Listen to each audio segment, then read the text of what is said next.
السلام علیکم، آپ دیکھ رہے ہیں کے نیوز چینل۔ خبر شامل کرتے ہیں ساہیوال سے ہمارے district bureau chief Arman Saeed کی رپورٹ کے مطابق clean and green Pakistan program کے تحت سرکاری پرائیویٹ اسکولوں میں کلین اینڈ گرین مقابلہ جات جاری ہیں۔ اسی سلسلے میں government girls high school urban area Sahiwal میں Muhammad Sajjad Aslam CEO district education authority Sahiwal کی سرپرستی میں شجرکاری اور ہینڈ واش سرگرمیاں منعقد ہوئیں۔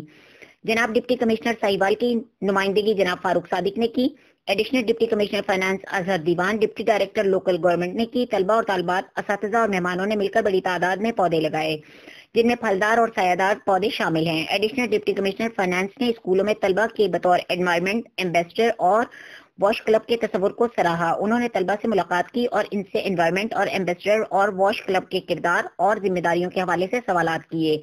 طالبات اور طلبہ نے پر اعتماد جوابات دیے۔ اس کے بعد طالبات نے مہمانوں کے ساتھ مل کر پودے لگائے۔ دونوں اسکولوں نے بھرپور انتظامات کیے جس سے سرگرمیاں بامعنی انداز میں سر انجام پائیں۔ ایڈیشنل ڈپٹی کمشنر نے اسکول سربراہان، اساتذہ اور طلبہ و طالبات کی دلچسپی اور کیے گئے اقدامات کو سراہتے ہوئے کہا کہ آپ لوگوں کا انتظام بہت اچھا ہے۔